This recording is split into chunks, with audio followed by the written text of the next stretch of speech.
हम लोग कल के श्लोक को फिर से आज ही कर रहे हैं, क्योंकि हम लोग कल ठीक से वो नेट की वजह से दिक्कत हो गई थी, ठीक से नहीं कर पाए थे, फ्लो नहीं बन पाया था। पहले से थोड़ा सा हम लोग पुनरावलोकन कर लेते हैं 16-17 का, जो को वा भगवतस्तस्या पुण्य श्लोके कर्मणा शुद्धि कामो न शृणुयात् यशः कलिमलापहम्। जो लोग, ऐसा कौन व्यक्ति होगा जो हृदय की शुद्धि चाहता है, भगवान के यश को नहीं सुनेगा, जो यश कली के मल को नाश करने वाला है। भगवान का यश है कि अन्य देवताओं पे, इंद्र, शिव, ब्रह्मा आदि पर विजय प्राप्त करना और रासलीला आदि इनकी जो विशेष लीलाएं हैं वो करना। भगवान कृष्ण के कर्म बड़े उदार हैं, क्योंकि वह प्रेम देने वाले हैं, परमानंद देने वाले हैं और योग्यता अयोग्यता का विचार करके अभिष्ट की प्राप्ति कराने वाले हैं। जब भगवान अवतीर्ण होते हैं तो लीलया दत्तः कला, अपने संग सारे अवतारों को लेकर के आते हैं, तो उन भगवान श्री कृष्ण के कर्मों को सुनना चाहते हैं। व्यासदेव, सूर्यभी, व्यासदेव, नारद मुनि आदि महान महान लोग भगवान के कर्मों को गाते हैं, यश को गाते हैं और विभिन्न प्रयोजनों के अनुसार भगवान अपने विभिन्न अवतारों को प्रस्तुत करते हैं। उन्हें उनकी कला कहते हैं। कला, कलह नहीं, कला। और भगवान श्री कृष्ण की लीला के बारे में बताइए, अन्य अवतारों के बारे में आज पूछ रहे हैं। ओके, तो आज का श्लोक आप देखिए, मेरे पीछे बोलिए। श्रीमद् भागवतम प्रथम स्कंद प्रथम अध्याय श्लोक क्रमांक 18। ये चौथा प्रश्न है। हाँ, पांचवा प्रश्न है। पांचवा प्रश्न है। पहला, दूसरा, तीसरा, चौथा हो चुका है। चौथा था अस्य कर्माणि उदाराणि। 18वें में हम पांचवा प्रश्न पूछ रहे हैं, देख रहे हैं। मेरे पीछे देखिए, बोलिए। अथाख्या ही हरेर्धीमन्, अथाख्या हि हरेर्धीमन् अवतार कथा शुभा, कथा शुभा लीला विदधतः स्वैरम्, लीला विदधतः स्वैरम् ईश्वरस्यात्ममायया, ईश्वरस्य आत्ममायया। अथाख्या ही हरेर्धीमन्, अथाख्या हि हरेर्धीमन् अवतार कथा शुभा, कथा शुभा लीला विदधतः स्वैरम्, लीला विदधतः स्वैरम् ईश्वरस्यात्ममायया, ईश्वरस्यात्ममायया। अतः अब हे सुत गोस्वामी, अतः अब आप आख्या ही, आप व्याख्या करिए। किनकी व्याख्या करूं? तो कह रहे हरेर अवतार कथा शुभा। हरि भगवान श्री हरि के अवतारों की कथा को बोली। कैसी कथा है? शुभा। शुभ मतलब मंगल प्रदान करने वाली, जीव की अविद्या का नाश करने वाली, जीव को परम पुरुषार्थ भगवान का प्रेम देने वाली, ये मंगलप्रद कथाओं को आप कहिए। आप कैसे जान सकते हो कि मैं कह सकता हूं? तो कहते हैं धीमन। धीमन अर्थात मतिमान, अर्थात महान बुद्धि वाले। ठीक, वो किस प्रकार से लीला करते हैं? तो कहते हैं लीला विदधतः स्वैरम। स्वैरम मतलब स्वतंत्रता से। यहां प्रभुपाद बोल रहे हैं लीला मतलब साहसिक कार्य और स्वैरम मतलब लीला, वो एक ही बात है। लीला का अर्थ हमने सुना था, क्या था? अनायास, अपने आनंद के लिए, बिना और अपनी इच्छा से, स्वेच्छा से जो कार्य किया जाता है उसको लीला कहते हैं। और बताया गया था कि जीव की जो कर्म है यहाँ पे वो लीला नहीं है। हम लोग बाध्य होकर काम करना पड़ता है कर्मों के अनुसार और काल के अनुसार, है ना। लेकिन भगवान इस प्रकार से नहीं करते हैं। तो स्वयं का मतलब है स्वेच्छा से यथा अच्छा करते हैं, उनकी लीला के द्वारा संपन्न करते हैं। और लीला मतलब उनके प्रभुपाद कह रहे साहसिक कार्य, महान कार्य। उसको विदधतः मतलब संपन्न करते हैं। संपन्न का अर्थ आप समझते हैं, एग्जीक्यूट इट, करते हैं उसको। तो कह रहे हैं ऐसे कैसे कर लेते हैं? तो कह रहे हैं ईश्वरस्य, भगवान ईश्वर हैं, परम नियंता हैं, उनको कोई नियंत्रण करने वाला नहीं है। इसलिए यह ना सोचा जाए कि भगवान बहिरंगा माया को ग्रहण करके, उसके स्वभाव को ग्रहण करके यहाँ पे करते हैं कुछ कार्य। जैसे हम लोग माया यानी कि बहिरंगा माया, दुर्गा जी के आश्रय, रजोगुण तमोगुण सतोगुण का आश्रय लेकर के यहाँ कुछ कार्य करते हैं। ये शरीर तो रजोगुण तमोगुण सतोगुण से बना है ना। ऐसा तो नहीं कि चिन्मय शरीर लेकर के हम यहाँ पे कार्य कर रहे हैं। लेकिन भगवान के संबंध में इस प्रकार का संदेह नहीं होना चाहिए। तो उसको निराकृत कर रहे हैं, निराकरण कर रहे हैं, दूर कर रहे हैं शब्द से आत्ममाया। भगवान अपनी शक्ति से, अपनी चित्त शक्ति के विलास के द्वारा इस जगत में अपनी लीला को संपादित करते हैं। श्लोक समझ में आ रहा है? ओके, इसीलिए सुनना चाहते हैं। बहिरंगा माया के द्वारा जो कार्य संपन्न होते हैं उनको सुनने में शौनक आदि ऋषि की कोई रुचि नहीं है। ऐसे कार्य किसी के भी जो होते हैं वह शुभ नहीं होते हैं। जो भौतिक जगत में लोग भौतिक कार्य कर रहे हैं उनको सुनने से किसी का भी शुभ नहीं होता है। इससे पहले कि मैं आगे जाऊं, एक बहुत सुंदर रिफ्लेक्शन मन में आ रहा था कि हमारी वाणी अपने आप में एक इन्वेस्टमेंट है। इन्वेस्टमेंट समझते हैं? जैसे यहाँ पे लोग धन कहीं निवेशित करते हैं कि बदले में कुछ मिलेगा, तो हम कुछ अपने मुख से बोल रहे हैं, सोच नहीं पाते, समझ नहीं पाते कि हर चीज एक इन्वेस्टमेंट है और इसका हमको रिटर्न प्राप्त होगा। इसके ये हम कुछ बोल रहे हैं, इसके बदले में हमें कुछ मिलेगा, या तो बंधन मिलेगा और या मुक्ति मिलेगी। तो अगर भगवान की कथा को बोल रहे हैं, भगवान की सेवा के बारे में बात हो रही है, तो हम हर वाणी के संग, हर वाणी के उपयोग के संग हम मुक्त हो रहे हैं। लेकिन अगर उससे इतर बात हो रही है तो हर वाणी के उपयोग के संग हम बंध रहे हैं, और वो हमारे हृदय में एक बहुत गंभीर संस्कार भी डाल रही है। बहुत गंभीर बात है। Just to enjoy some sense objects in the form of sound, we speak so much, but we do not realize we have to pay a very heavy price for this. जैसे एक मेढक टटराता तो बहुत है, लेकिन वह केवल सर्प को ही आकृष्ट करता है, काल सर्प को। बहुत गंभीर बात है, इसको हम समझ नहीं पाते। प्रभुपाद जी बताते हैं कि एक कृष्ण भावना का प्रचारक हमेशा मृत्यु के परे रहता है। कृष्ण कथा बोल रहा हूं, मान लीजिए मैं यहां, तो मैं मृत्यु के परे हूं। और कोई भी व्यक्ति कृष्ण कथा बोलेगा, भगवान का नाम जप कर रहा है, भागवत पढ़ रहा है, भगवान की सेवा में लगा है, तो फिर वह मृत्यु के परे है। हर क्षण हमारा एक इन्वेस्टमेंट है।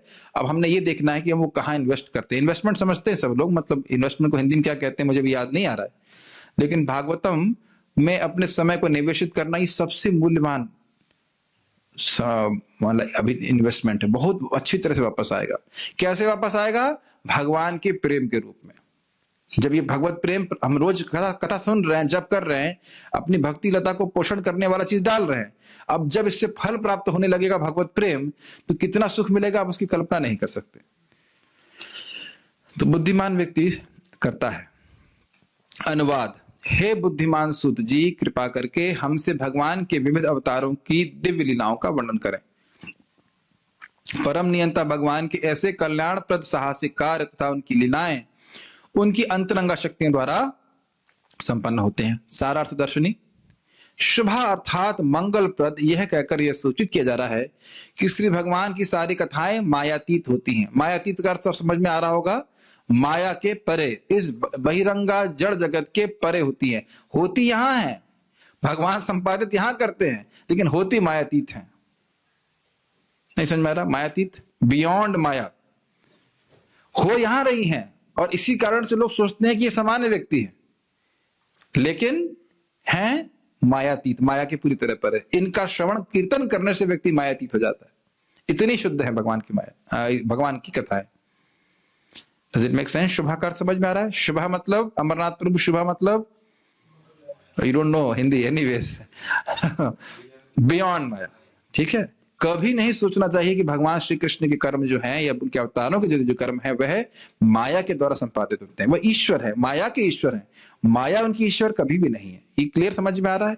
इसीलिए तो भगवान कह रहे हैं जन्म कर्म च मे दिव्यम एवं यो वेति तत्वतः त्यक्त्वा देहम पुनर्जन्म नैति मामेति सुअर्जुन। श्लोक तो हमने बहुत सुन लिया है, याद भी कर लिया है, शब्दों के अर्थ भी समझा लेंगे, लेकिन उसको जीवन में अप्लाई भी करना है। यही हमारा मुख्य कार्य होना चाहिए कि हम भगवान के बारे में समझें, क्या तत्व से भगवान की लीलाएं क्या हैं, किस लिए संपादित करते हैं। सामान्य मनुष्य की तरह समझेंगे तो बहुत बड़ा अपराध, सबसे बड़ा अपराध होगा भगवान के प्रति। ठीक है।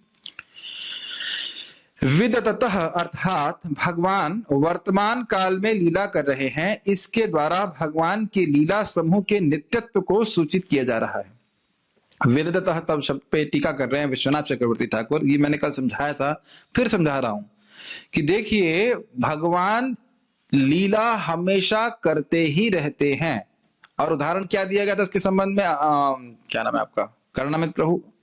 भगवान हमेशा लीला करते ही रहते हैं, इसके संबंध में क्या उदाहरण दिया गया था? जेल वाला। यस, जेल का। जेल में लीला होती रहती है ना। सन का, किसका? बेटे का, सूरज का। तो सूरज हर समय जिस प्रकार उग रहा है कि नहीं उग रहा है, इस समय सूरज उग रहा है कि नहीं, तो उसके तुरंत तत्क्षण, उसी के तुरंत थोड़े बाद कहीं और उग रहा है कि नहीं उग रहा है, और उसी प्रकार से कहीं अस्त भी हो रहा है कि नहीं। कार्तिक प्रभु। तो उसी प्रकार से भगवान अनंत कोटि ब्रह्मांड है और भगवान की लीलाएं चलती ही रहती हैं। तो अगर ब्रह्मा जी के दिन में एक बार भी भगवान आते हैं तो हर ब्रह्मांड में हर क्षण में आ रहे हैं कि नहीं? हर क्षण कोई ना कोई लीला हो रही है, ये बहुत गंभीर बात है। यहां पूतना को मारा, तुरंत उस क्षण किसी और ब्रह्मांड में पूतना को मार रहे हैं। अरे तो इधर तो भगवान है, उधर कैसे पहुंचे? इसके संबंध में एक छोटी सी लीला समझाना चाहता हूं। ब्रह्मा जी एक बार द्वारका गए। अब देखिए भगवान की लीला कितनी अद्भुत है। ये लीला सुनी बहुत बार है लेकिन है बहुत अच्छी। एक बार द्वारका गए और भगवान से मिलना चाहते थे, तो द्वारपालों ने रोक दिया। आप समझ सकते हैं कि भगवान के द्वारपाल कितने शक्तिशाली हैं कि ब्रह्मा जी को भी रोक देते हैं। ठीक है, समझ लेना चाहिए कितना शक्तिशाली है। रोक दिया। हमने कहा तो हम भगवान से पूछ के आते हैं, अपना परिचय बताइए। परिचय बताएं तो भगवान से कहा, भगवान से बोल देना ब्रह्मा आए। तो भगवान के पास गए द्वारपाल, भगवान बोले ब्रह्मा जाए आए। तो भगवान ने पूछे कौन से ब्रह्मा? ये बहुत सुंदर लीला है। इस पे अगर आप विचार करेंगे ना तो अपना अहंकार के गुब्बारे को तुरंत फूट हमारा अहंकार का गुब्बारा तुरंत फूट जाएगा कि बहुत बड़े हीरो कहीं जगत के हम है। ठीक है, तो कौन से ब्रह्मा? तो ब्रह्मा जी को बड़ा आश्चर्य हुआ, उनके अहंकार को बहुत ठेस लगी। कौन से ब्रह्मा से क्या मतलब है? बोला 4 मुख वाले ब्रह्मा जो चतुर कुमारों के पिताजी हैं। तो भगवान को बोला गया, भगवान ने कहा ठीक आइए। तो जब भगवान कृष्ण से भगवान मिलते हैं, ब्रह्मा जी पूछते हैं यह क्यों आपने पूछा कि कौन ब्रह्मा, के और भी ब्रह्मा है क्या? तो भगवान के अच्छा, कुछ बोले नहीं, खाली बस आंखें बंद किए और भगवान स्मरण किए और अनंत कोटि ब्रह्मांड के सारे ब्रह्मा जी, शिव जी, इंद्र सवार है। और किसी के 8 मुख, किसी के 100 मुख, किसी के बहुत बहुत सारे मुख। अरे हमारे रुद्र प्रभु डिसअपियर कर गए। क्या हो बेटा, आज क्लास में नहीं आए, लाइव आ रहे हैं आप? काम चला, ठीक ठीक, कोई बात नहीं। अपने आप को विस्तारित करके कथा सुन रहे हैं, ठीक है, जो भी है बड़ी इंटरेस्टिंग है। तो फिर ब्रह्मा जी को, आप ब्रह्मा जी देख रहे हैं, अरे बाप रे 8 मुख वाले ब्रह्मा इतने बड़े हैं, 100 मुख वाले इतने बड़े हैं। तो उनके सामने ब्रह्मा जी मात्र एक खरगोश जैसे लग रहे थे। और वो सब लोग एक साथ प्रणाम कर रहे हैं। बहुत ध्यानपूर्वक सुनते जाइए, एक साथ प्रणाम कर रहे हैं। कोई भी व्यक्ति एक दूसरे को देख नहीं पा रहा है और हर व्यक्ति को लग रहा है कि कृष्ण भगवान उनसे ही बात कर रहे हैं। आप देख रहे हैं माया के बिल्कुल परे लीला चल रही कि नहीं? समझ ही नहीं आ रहा ना। जैसे आप सब लोग यहाँ पे उपस्थित हैं तो आप लोग एक ही समय में उपस्थित हैं, एक ही स्थान पे, ठीक है, और आप देख रहे हैं कि हम सब लोग बैठे हैं, बातचीत कर रहे हैं, लेकिन वहां हजारों लाखों कितने होंगे कोई गणना नहीं है, और बड़े विशाल शरीर वाले हैं, और जिनके सामने ब्रह्मा जी खरगोश जैसे लग रहे हैं। तो सोचिए कितने बड़े होंगे वो, सोच भी नहीं सकते हम लोग। और वो सब प्रणाम कर रहे हैं, सबके मुकुट टकरा रहे हैं, झन झन झन झन करके आवाज आ रही है, लेकिन साउंड प्रूफ, किसी को कुछ सुनाई नहीं पड़ रहा है, दिखाई नहीं पड़ रहा है कौन क्या कर रहा है। किसको दिखाई पड़ रहा है? केवल ब्रह्मा जी को। देखिए क्या भगवान की लीला है। एक छोटी सी लीला देख लीजिए, छोटी नहीं मतलब एक सैंपल से कहना चाहिए। तो हम ऐसे किसी सामान्य व्यक्ति की पूजा नहीं कर रहे, कुछ भी करने में समर्थ है। इसीलिए शब्द यहां पर रखा है ईश्वरस्य, ईश्वर है। कुछ भी जो आप सोच सकते हो और जो आप नहीं सोच सकते हो वह भी करने में भगवान समर्थ है। क्लियर? अब बड़ा रुचि होती है। तो फिर उसके बाद ब्रह्मा जी कहते हैं मैं तो एकदम ऐसा था, एकदम छोटे बच्चे थे, तो इस प्रकार से मैं खरगोश की तरह उनके सामने। अब और अद्भुत बात है, ये रियली बहुत अद्भुत बात है। भगवान पूछते हैं सबसे, आपके ब्रह्मांड में सब कुछ ठीक चल रहा है ना? तो बड़ा ध्यानपूर्वक सुनिए। हर व्यक्ति बोलता है कि भगवान जब से आप हमारे इस ब्रह्मांड में आए हैं तब से असुरों का प्रभाव कम हो गया है और सब कुछ ठीक चल रहा है। अब देखिए, अब बुद्धि और चक्कर आ जाएगी। हम सोच रहे हैं कि भगवान लीला कर रहे हैं के बाद वो भी ठीक है, बिल्कुल सही बात है। और यहां क्या सोच रहे हैं कि भगवान, पहली बात, द्वारका हर ब्रह्मांड में है। ये हर शिव जी को, हर ब्रह्मा जी को, हर इंद्र को महसूस हो रहा है। दूसरा, हर व्यक्ति को लग रहा है कि इस समय भगवान हमारे यहां पे आए हुए हैं। उनको यह नहीं लग रहा है कि हम दूसरे ब्रह्मांड में जाकर के भगवान से मिलने जा गए हैं। तब बताइए द्वारका कहां है? नहीं बता सकते। कौन से ब्रह्मांड में है? नहीं बता सकते। प्रभु जी कोई पिक्चर देख के तो नहीं आए जो बता रहे हो सब बातें? नहीं माय डियर डिवोटीज, चैतन्य चरितामृत पढ़िए, 2000 रुपए खर्च कीजिए और पढ़िए उसको जाकर। 2000 रुपए बहुत ज्यादा है। तो 2000 रुपए खर्च करें और निश्चित रूप से बहुत सुंदर है। कृष्ण भगवान के माधुर्य, कृष्ण भगवान का ऐश्वर्य और कृष्ण भगवान का माधुर्य स्वयं श्रीमन चैतन्य महाप्रभु ने सनातन गोस्वामी को ये लीला बताते हैं। इसमें कोई संदेह नहीं करना चाहिए। मैं जहां तक स्मरण आ रहा है उसमें प्रसंग में ब्रह्मांड पुराण में ये कथा आती है, लेकिन अब मैं स्मृति से बोल रहा हूं कि और ग्रंथ भी हो सकता है, लेकिन उसमें रेफरेंस दिया गया है। तो इस प्रकार से हम देख सकते हैं कि भगवान की लीला मायातीत है। मैं एक सैंपल दिया आपको, और वो एग्जाम्पल आपको और भी दिया था मैंने। भगवान श्री कृष्ण रुक्मिणी जी का विवाह करने के लिए आए और हर घर में शादी हो रही है और हर व्यक्ति हर घर में गया हुआ है। कभी कभी बोल देते हैं अरे तुम उनकी क्लास में गए, हमारी क्लास में नहीं आए। चलो अच्छी बात है, लेकिन अगर श्रोताओं को ऐसे विस्तार करने को मिले तो ये सब दिक्कत नहीं होगी। इंग्लिश क्लास में भी जाएंगे, हिंदी क्लास में भी जाएंगे और मायापुर में भी चले जाएंगे क्लास सुनने, सब जगह सुनने चले जाएंगे, है ना। तब तो कोई झगड़ा नहीं होगा ना वक्ताओं के बीच में, हमारी क्लास में क्यों नहीं आते, तुम उसकी क्लास में क्यों जाते हो, ऐसे मजाक के लिए बोल रहे हैं। लेकिन बात यह है कि भगवान की लीलाएं बिल्कुल मायातीत हैं। बस समझ लीजिए कि जो माया के लॉज, नियम आप सोच रहे हो वो भगवान पूरा तोड़ने में समर्थ है और तोड़ते भी हैं। उसकी व्याख्या भी हम आगे करने वाले हैं।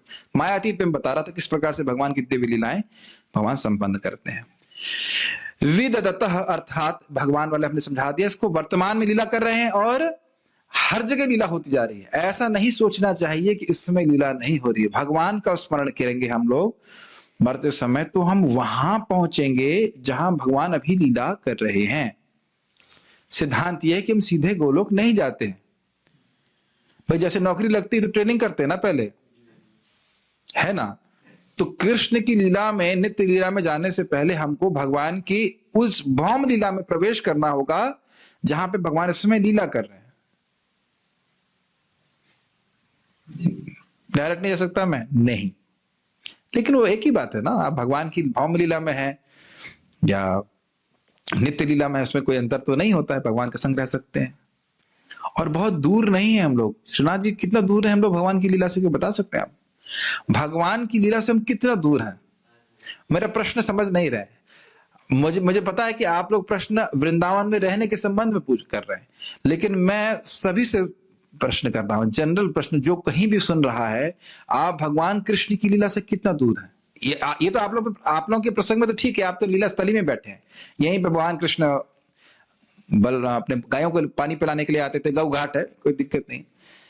लेकिन वैसे हम कृष्ण की लीलाओं से कितना दूर हैं? केवल एक क्षण, मृत्यु के समय भगवान का स्मरण किया, बैंग ऑन, कहां पे हैं? कृष्ण की लीला। तो इस प्रकार से भगवान की लीला जो सुनता रहता है, श्रवण करता रहेगा, उसके मन में छपेगा, तो उन्हीं लीलाओं में प्रवेश करने की स्प्रिया होगी, वहीं पहुंच जाएगा। कहने के बस मैं ये बोल रहा हूं, तात्पर्य ये है कि ये ना सोचा जाए कि भगवान ने लीलाएं बस 5000 साल पहले करी, अब भगवान मर गए। ऐसा भगवान कभी नहीं करते, भगवान कभी नहीं मरते हैं। भगवान की लीला नित्य ही चल रही है। हम अपने यहाँ पे लीला में फंसे हुए हैं। लीला पे नहीं, मतलब हमारा जो बंधन है उससे फंसे हुए हैं। सोचना चाहिए इसमें, कहीं पार्टी हो रही तो व्यक्ति जाना चाहिए, अरे पार्टी हो रही, फीस्ट हो रहा है और हम जो है क्या कहते हैं रह जा रहे हैं, होगा ना, मन में आएगा ना उत्सुकता। तो उसी प्रकार से सोचना चाहिए कि भगवान श्री कृष्ण की लीला भी चल रही है, हम यहां बैठे बैठे बोर हो रहे हैं, नौकरी करना है, करियर बनाना है, उसमें फंसे पड़े हैं। आत्म माया से श्री भगवान की चिद शक्ति या योग माया को समझना होगा। ये समझ में आ रहा है? चिद शक्ति मतलब भगवान की आध्यात्मिक शक्ति। चिद शक्ति में तीनों आ जाती है, संवित शक्ति, संधिनी शक्ति और ह्लादिनी शक्ति, तीनों को मिला करके चिद शक्ति कहा जाता है। तो इसके द्वारा भगवान करते हैं। योग माया का एक और अर्थ हम लोग गीता में पढ़े थे, योग शक्ति मतलब जो असंभव को भी संभव कर दे, इसको योग शक्ति कहते हैं। भगवान गीता में श्लोक करते हैं, मेरे योगम ऐश्वरम, मेरे योग पश्य योगम, पश्य में योगम ऐश्वरम, मेरे योग ऐश्वर्य को देखो, अर्थात ऐसी वस्तु देखो जो सामान्यतः असंभव है, लेकिन मेरे ऐश्वर्य के द्वारा, मेरे योग ऐश्वर्य के द्वारा सब कुछ संभव है। योग माया समावृतः, श्लोक गीता का याद आ रहा है आपको? वहां पे भी योग शब्द आया है कि भगवान हर जगह है, लेकिन क्यों नहीं दिखते? तो असंभव बात है, जो वस्तु हर जगह है वो दिखनी चाहिए। तो कहते हैं मूढ़ोयम ना भी जानाति, मूढ़ लोग नहीं समझ पाते हैं, मैं अपने आप को योग माया के द्वारा ढका रहता हूं। नाहम प्रकाश सर्वस्य योग माया समावृता, वहां पे भी योग माया आया है, अपने को ढका रहता हूं, मैं सभी के सामने अपने आप को प्रकाशित नहीं करता। ठीक है? यस। बाल प्रबोधिनी, इस प्रकार उपक्रम से श्री कृष्ण के अवतार के प्रयोजन और उनके कर्मों के विषय में पूछकर अब भिन्न उपक्रम से उनके अन्य अवतारों की कथा को पूछ रहे हैं इस अथ श्लोक से।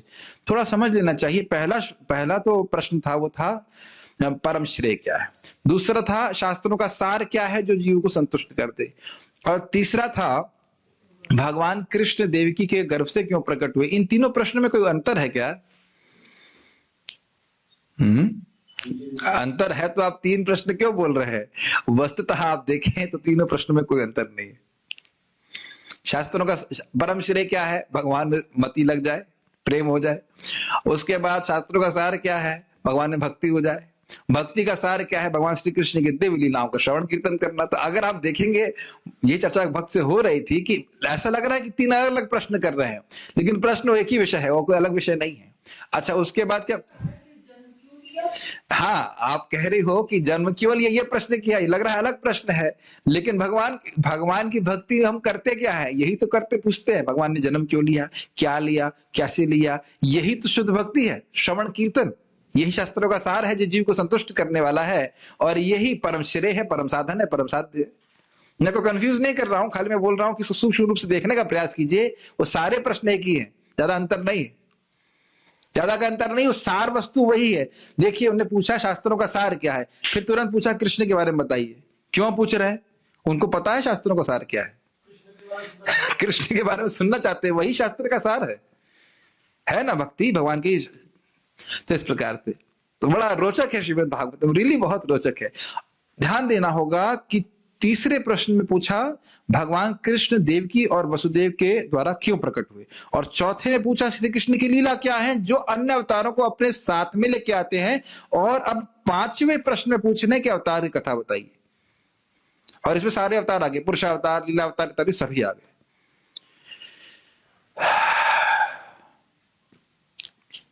आप समझा पा रहा हूं या मुश्किल हो रहा है? उपक्रम चेंज हो रहा है थोड़ा। अभी तक भगवान कृष्ण के बारे में पूछ रहे थे, अब उपक्रम मतलब प्रसंग कह लीजिए, या शुरू करके बिगिनिंग से, शुरुआत से अब एक नई शुरुआत कर रहे हैं, अवतार के बारे में पूछ रहे हैं,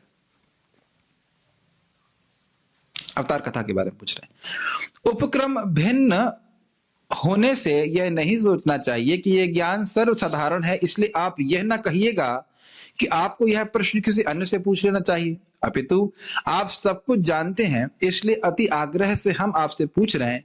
यह सूचित करने के लिए वे सूत गोस्वामी को संबोधित करते हुए कह रहे हैं कि हे धीमन अर्थात मतिमान। ये बहुत सुंदर लगा था मुझे। क्या सुंदरता बात है।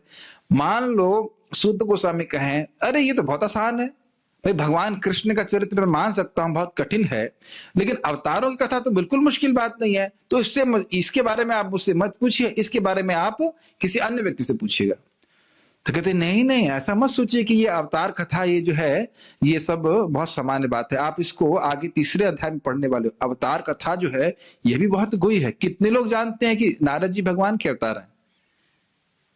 और कौन से अवतार हैं जानता है यहाँ पे? शक्तावेश अवतार तो है, लेकिन कौन सी शक्ति प्रदान है नारद जी को?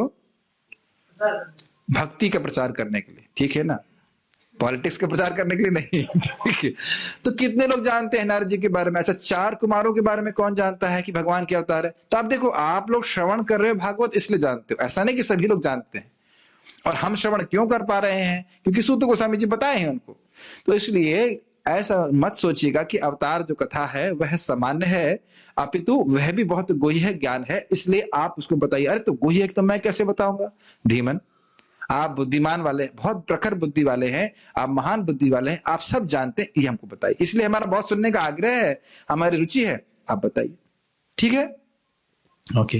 हरे, ये बहुत अच्छा लगा था शब्द, बहुत अच्छा है।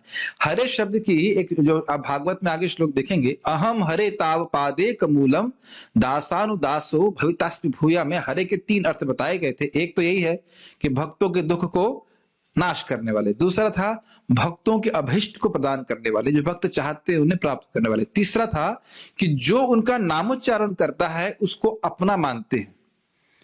3 अर्थ उन्होंने हरे के वहां पे लिए थे, बहुत सुंदर था। 3 अर्थ समझ में आ रहे हैं? एक, भक्त के सारे क्लेशों को नाश करने वाले हरि। दूसरा, जो भक्त भक्त वांछा प्रापक, मतलब जो भक्त की इच्छा होती है वह उसको पूर्ण करते हैं। और तीसरा कि जो उनका नाम उच्चारण करता है उसको स्वीकार करते हैं कि व्यक्ति मेरा है। इस प्रकार से हरि। और वैसे हमने आपको बता रहा, मैंने अन्यत्र बताया हुआ है, हरि शब्द अनेक अर्थ दुई मुख्यतम, सर्व अमंगल हरे प्रेम दिया हरे मन। हरि के चैतन्य महाप्रभु दो अर्थ लेते हैं, कहते हैं बहुत सारे अर्थ हैं, अनेक अर्थ हैं, लेकिन दो मुख्य अर्थ हैं कि वह सर्व अमंगल हरे, जो उनका नामोच्चारण करता है, किसी भी तरह से उनका संपर्क में आता है, उसके सारे अमंगल को हर लेते हैं।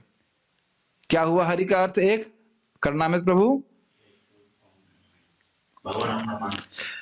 भगवान हमको मानते हैं, लेकिन अभी मैंने क्या अर्थ बताया? हरि का अर्थ क्या बता रहा हूं अभी?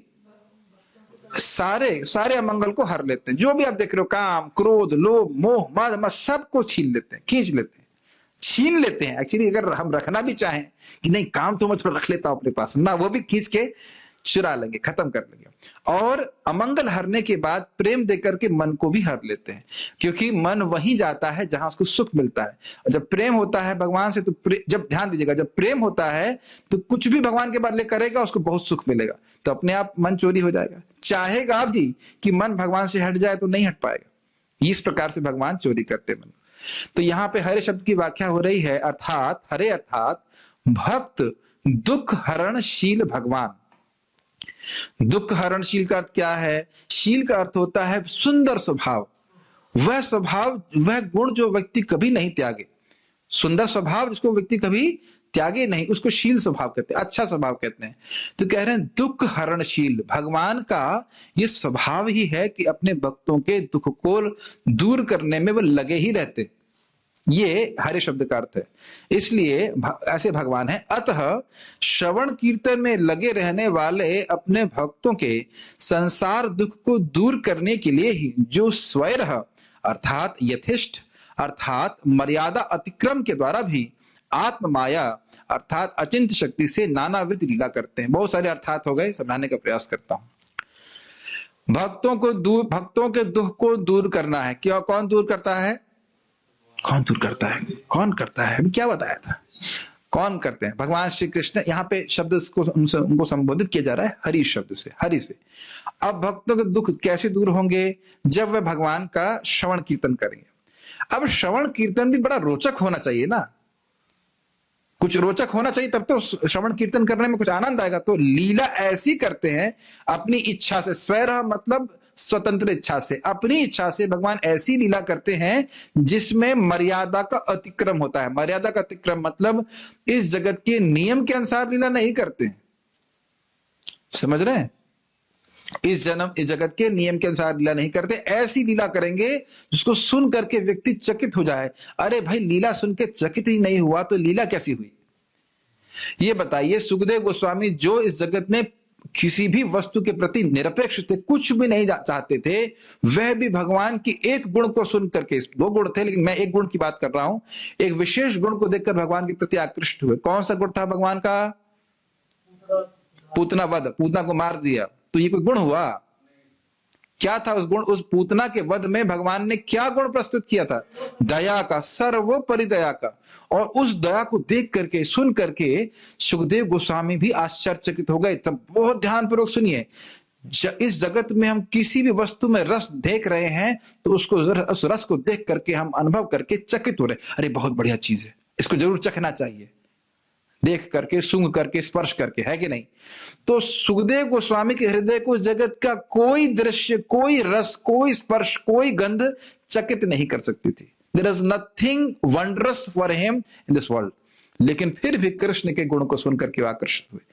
न सिर्फ आकृष्ट हुए, हरेर गुण आक्षिप्त मति, उनकी मति खींच ली गई। तो मैं खाली ये बोल रहा हूं कि क्या ये भगवान ने मर्यादा का अतिक्रम किया कि नहीं किया? जो स्त्री मारने आई है जहर दे करके, उसको अपनी मां बना दिया, ये मर्यादा का अतिक्रम नहीं हुआ? क्या कोई छोटा बच्चा गिरिराज जी को उठा सकता है? नहीं उठा सकता। ये मर्यादा का अतिक्रम हुआ कि नहीं? वो तो ऐसे यश को भगवान ऐसा प्रस्तुत करते हैं, बिल्कुल मर्यादा तोड़ करके लीला करते हैं। या रासलीला कर रहे हैं तो रासलीला भगवान ने मर्यादा तोड़ दी। अरे एक स्त्री नहीं, करोड़ों करोड़ों स्त्रियां। या द्वारका में शादियां कर रहे हैं तो 16,108 रानियां, और उनके संग एक साथ लीला कर रहे हैं। जब नारद जी जाते हैं तो देखते हैं, उसमें भी जब नारद जी जा रहे हैं एक महल में तो देख रहे हैं वहां सुबह वाला काम कर रहे हैं भगवान, फिर दूसरे महल में जाते हैं तो देखते हैं कि दोपहर वाला काम कर रहे हैं, फिर दूसरे महल में जाते हैं तो शाम वाला काम कर रहे हैं। तो बड़ा अद्भुत बात हो गया ना। हम तो एक समय में एक ही कार्य कर सकते हैं ना, ऐसे तो नहीं इस रूम में बैठे हैं तो शाम की क्लास हो रही है, अपने रूम में गए तो सोने का समय हो गया, दूसरे मेरे रूम में आए तो देखा है मंगल आरती की तैयारी कर रहा हूं, तो भ्रमित हो जाएंगे ना कि हो क्या रहा है। हम तो कल्पना भी नहीं कर सकते ना ऐसा हो सकता है। तो एक ही समय में नारद जी ने इस प्रकार से देखा। तो मैं खाली ये बोल रहा हूं, कुछ उदाहरण दिए मैंने मर्यादा अतिक्रम के। एक आपको और लीला हम बता सकते हैं, जैसे मत्स्य अवतार की, तो बड़ी सुंदर थी। छोटी सी मछली के रूप में सत्यव्रत मुनि के हाथ में आ जाते हैं, कहते हैं मुझे बचाओ, मुझे बड़ी मछली खा जाएंगी। तो वो उनको है कि थोड़े बड़े बर्तन में डाल देते हैं, तुरंत उसमें फैल जाते हैं, कहते हैं तो बहुत छोटा लग रहा है। फिर उसके बाद कुएं में डाल देते हैं, कहते हैं ये भी थोड़ा छोटा लग रहा है। फिर कहते हैं तालाब में डाल देते हैं, तालाब में डाल दिया, नहीं ये भी छोटा है। सोचिए तालाब भी छोटा मोटा तालाब नहीं होगा, बड़ा तालाब होगा। अब उसके बाद वह नदी में डाल देते, कहते नदी भी छोटी लग रही है। तो उसके बाद फिर फैल जाते हैं, तो उसके बाद वो समुद्र में चले जाते हैं। और फिर वहां कहते हैं नहीं यहाँ के जंतु मुझे खा लेंगे। अरे भाई समुद्र में गए होंगे, कितने बड़े होंगे भगवान। तो फिर सत्यव्रत मुनि कहते हैं ना भगवान ये आप ही हो, आप ऐसे कोई मछली होती नहीं जितना इतनी फैल जाए। समझ रहे हैं। तो यहां हम देख रहे हैं कि भगवान विशेष प्रकार की लीला करते हैं जिसमें मर्यादा का अतिक्रम करते। तो आप प्रश्न कर सकते हो, अरे मर्यादा का अतिक्रम कर दें, उनके पास कैसे शक्ति आ गई, क्या प्रमाण है कि वो मर्यादा का अतिक्रम करते हैं। तो कहते हैं स्वहरा। स्वहरा मतलब क्यों करते हैं, क्योंकि लीला ऐसी होनी चाहिए जिसका श्रवण कीर्तन करने योग्य हो। भगवान एक मछली बन गए, उसमें सुनने में कोई आनंद नहीं आएगा, आएगा। भगवान मछली बन गए, मछली बन गए तो क्या हुआ, लेकिन मछली बन के ऐसा कार्य करेंगे। और उसके बाद भी मछली बन के क्या करते हैं, प्रलय आ गई और प्रलय के बाद प्रलय काल में पूरा वो नाव को ढो रहे हैं और दिव्य ज्ञान भी दे रहे हैं। ऐसी मछली हो सकती है जो दिव्य ज्ञान दे दे? मछली पूरी तरह घोर तमोगुण में होती है। तो आप समझ सकते हो कि भगवान ऐसी लीला क्यों कर रहे हैं, मर्यादा का अतिक्रम करके, बताइए, ताकि भक्तों को श्रवण कीर्तन करने में परम सुख प्राप्त हो। वह श्रवण कीर्तन करके उत्साहित हो श्रवण कीर्तन करने के लिए। अरे भाई उसी का श्रवण कीर्तन करते हैं ना इस जगत में जो कुछ स्पेशल काम करे,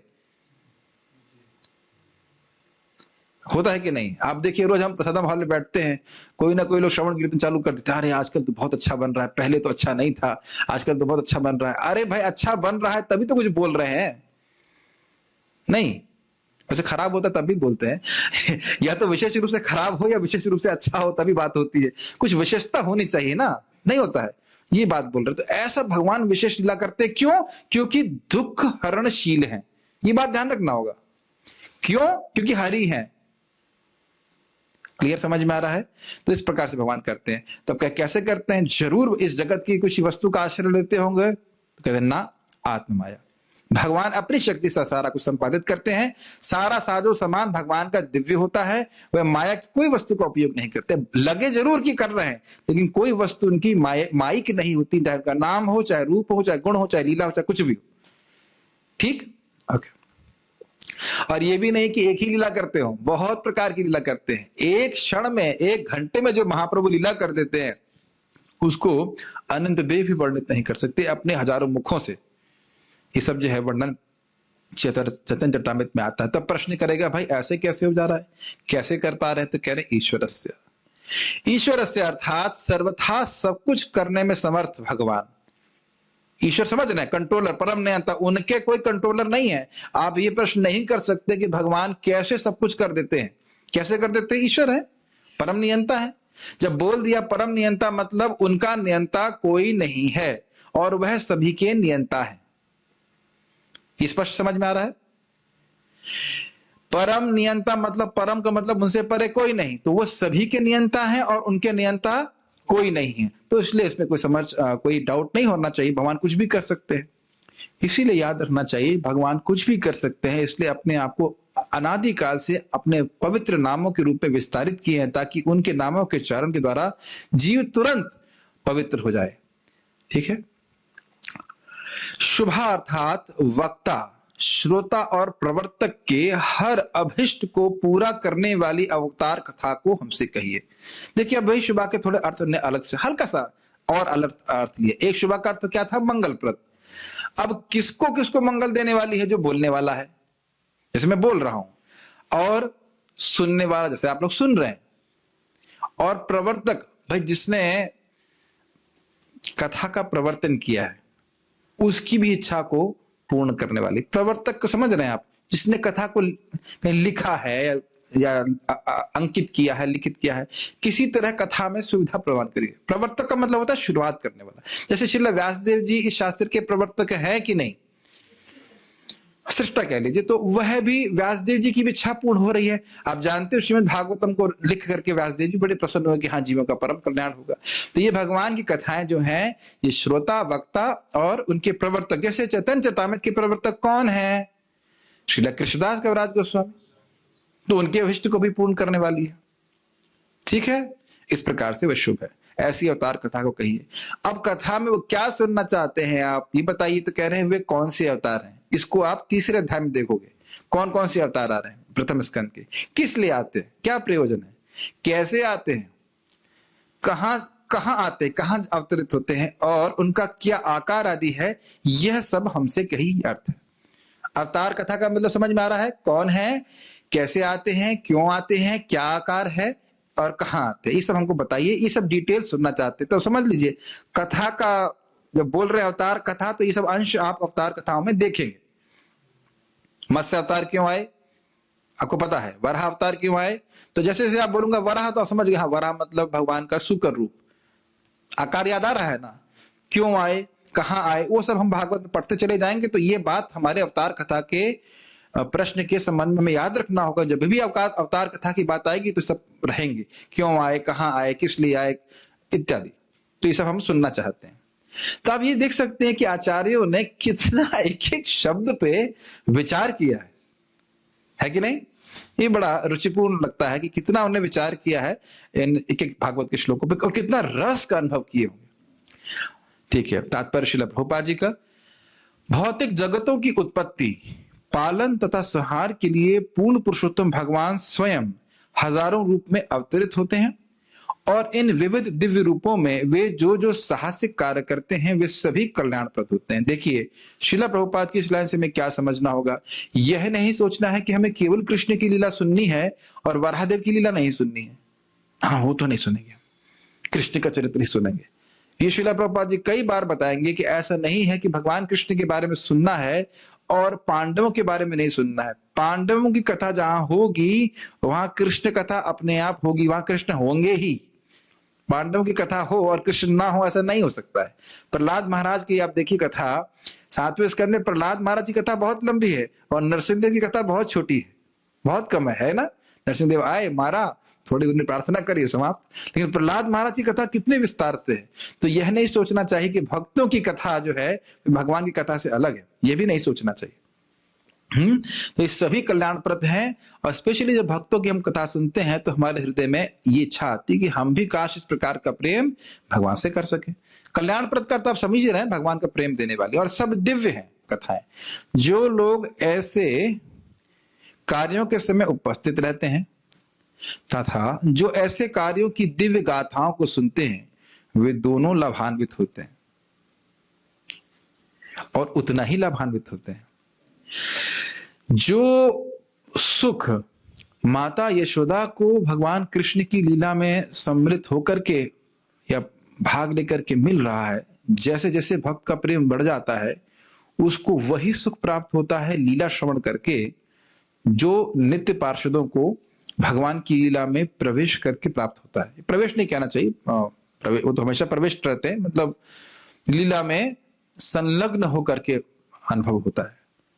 इसको आप आगे देखोगे 10वें स्कंद में, जब भगवान सुखदेव गोस्वामी वर्णन कर रहे हैं कि पूतना प्रवेश कर रही ब्रज में, तो परीक्षित महाराज जी बड़े भयभीत हो जाते हैं कि उनका भाव क्या है, कृष्ण बहुत छोटे हैं, कहीं पूतना मार तो नहीं दे। आप कहेंगे क्या मारेंगे, क्या आपको, हमको तो पता है पूतना को मारेंगे ही। क्या पूतना वध परीक्षित महाराज पहली बार सुन रहे हैं? क्यों विजय, क्या लगता है आपको? जब सुखदेव गोस्वामी से सुन रहे हैं, पहली बार सुन रहे हैं, कृष्ण को पहले नहीं पढ़े होंगे। कहने का अर्थ है कि क्या कृष्ण की लीला को पहले नहीं सुने होंगे? सुने हैं, सब जानते हैं, लेकिन फिर वह जब सुनते हैं तो डर लगता है। डर लग रहा है मतलब वो उसी भाव में आ रहे हैं कि नहीं पूतना आएगी और कृष्ण को मार देगी। तो इसलिए सुखदेव गोस्वामी उनके भाव को समझ कर बोलते हैं कि नहीं नहीं, जहां पे भगवान के श्रवण कीर्तन होता है यहाँ पे सब भूत प्रेत नहीं, ये राक्षस इत्यादि है कार्य नहीं कर पाते जिस प्रकार से। तो मैं खाली ये व्याख्या करने का प्रयास कर रहा हूं कि जो लोग उच्चतर भक्ति में आगे बढ़ते जाते हैं और उनको भी वही अनुभव प्राप्त होता है जो उस समय लीला में संलग्न लोगों को होता है। एक बात। दूसरा बात क्या है, हम जैसे लोग जो बहुत भक्ति में प्रगति में नहीं, प्रगतिशील नहीं है, उनके लिए भी कल्याणप्रद है, क्योंकि हम उत्तरोत्तर भगवत प्रेम की ओर अग्रसर होते हैं। ओके, तो हम अगला श्लोक देखते हैं। अब मान लो सूत गोस्वामी परेशान हो जाए, कहे अरे भाई एक प्रश्न करते, दो करते, तीन करते, पांच प्रश्न कर दिए, बहुत प्रश्न कर रहे हैं आप, क्यों कर रहे हैं ऐसा इतना?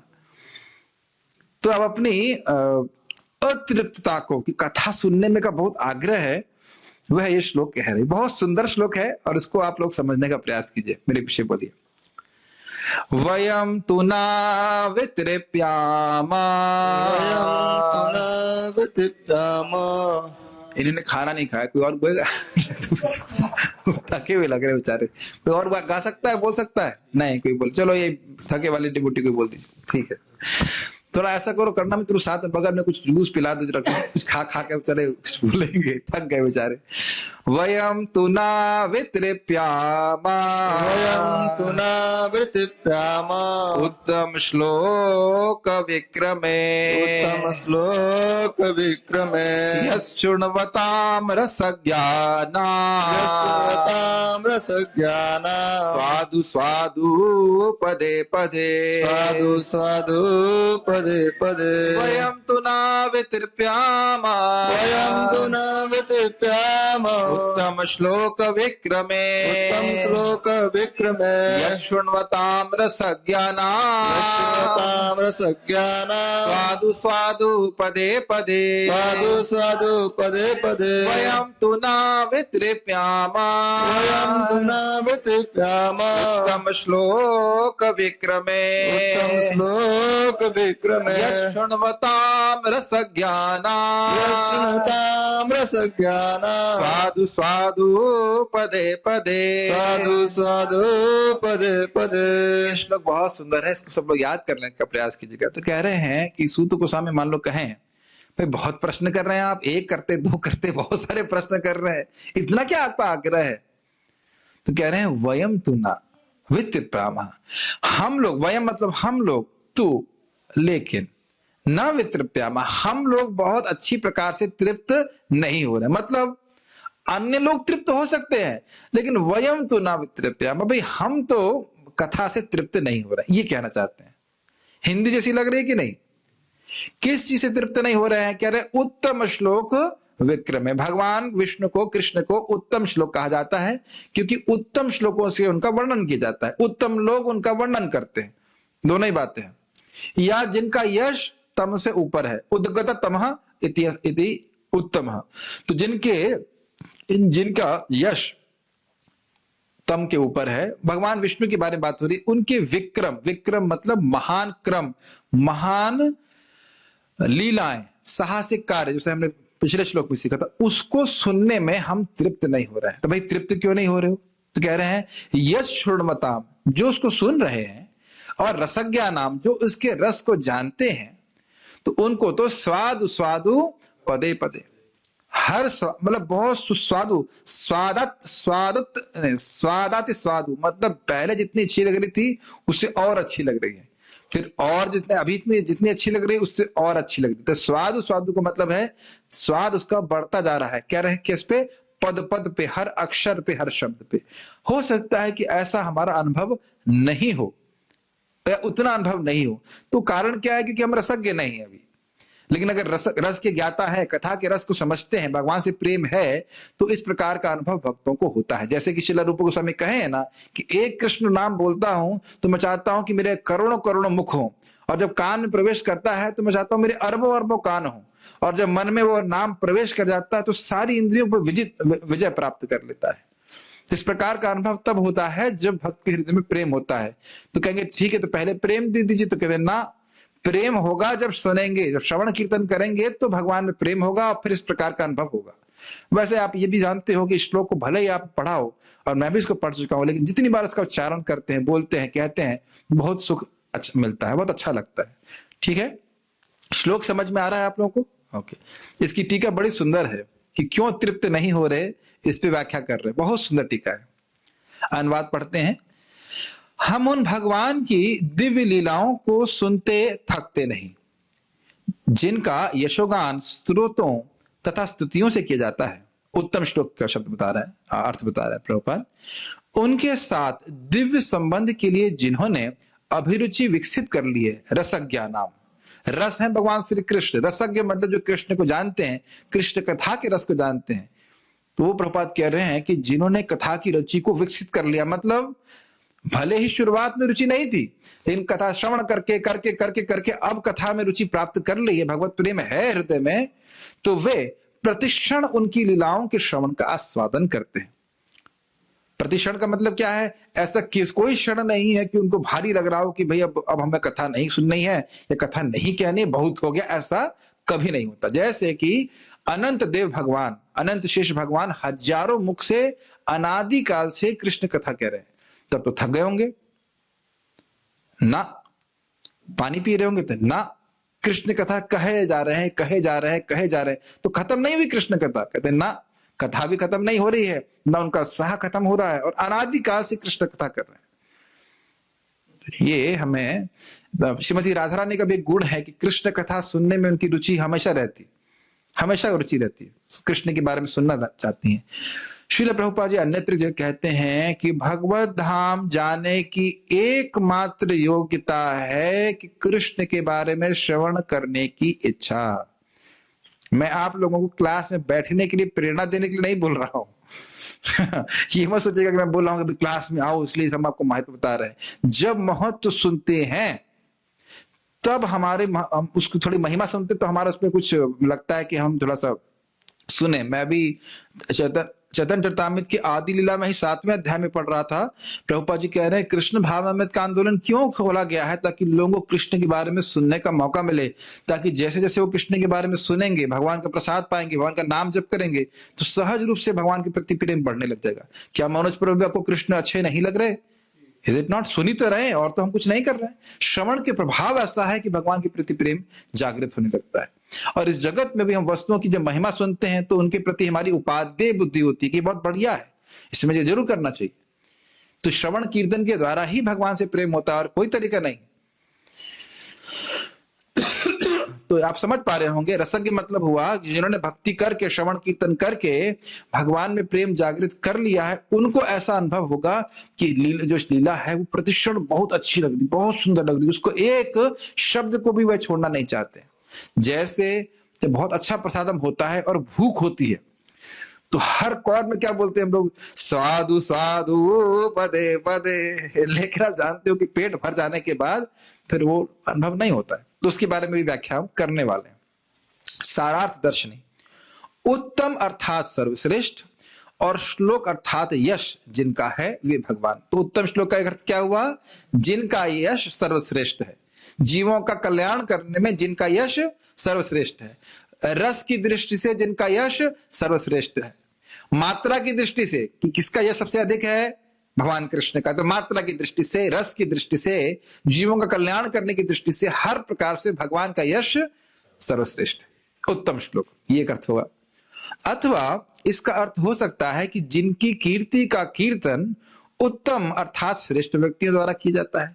श्लोक मतलब श्लोक्यते, कीर्तयते, तो यानी कि उत्तम लोग, जैसे शिव जी, हमने पढ़ा है ना, शिव जी, नारद जी, ब्रह्मा जी, ये भगवान श्री कृष्ण का पूजन करते हैं। ब्रह्मा जी की स्तुति आप देखे ही है, शिव जी ने स्वयं भगवान विष्णु की स्तुति बताई है भागवत में।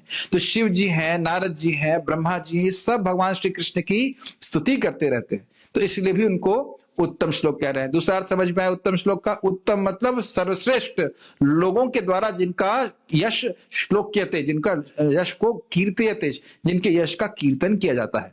तो मतलब वह लोग जो इस जगत की किसी वस्तु के प्रति आसक्त नहीं है, सर्वश्रेष्ठ व्यक्ति जो स्वयं महान है, वह भगवान कृष्ण का यश गा रहे हैं, इसलिए भगवान को उत्तम श्लोक कहते हैं। ये अर्थ समझ में आ रहा है? ठीक। उन भगवान के विक्रम अर्थात लीलाओं को सुनकर हम विशेष रूप से तृप्त नहीं हो रहे हैं, अर्थात बहुत हो गया ऐसा नहीं मान रहे, विशेष रूप से अतृप्त हो रहे हैं। ये थोड़ा समझने का प्रयास कीजिए। वितृप्यामा का अर्थ है कि जितना सुन रहे हैं उतना और अतृप्त हो रहे हैं, जितना सुन रहे हैं उतना सुनने की लालसा बढ़ रही है। भाई यहां पे हम अगर भूखे होते हैं तो खाना खाते हैं तो तृप्त हो जाते हैं और अब नहीं चाहिए, प्यासे होते हैं पानी पीते हैं अब और नहीं चाहिए। ऐसा तो नहीं होता है कि पानी पी रहे हैं और प्यास बढ़ जाए, ऐसा होता है कभी? खाना खा रहे हैं और भूख बढ़ जाए, ऐसा होता है कभी? ऐसा नहीं होता है। लेकिन यहां उल्टा हो रहा है।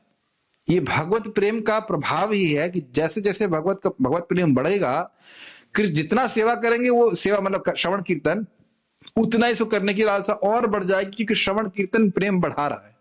थोड़ा सा विज्ञान को समझिए, श्रवण कीर्तन से प्रेम बढ़ा, ये समझ में आई बात? अब प्रेम बढ़ा तो आपकी श्रवण कीर्तन की में रुचि बढ़ गई।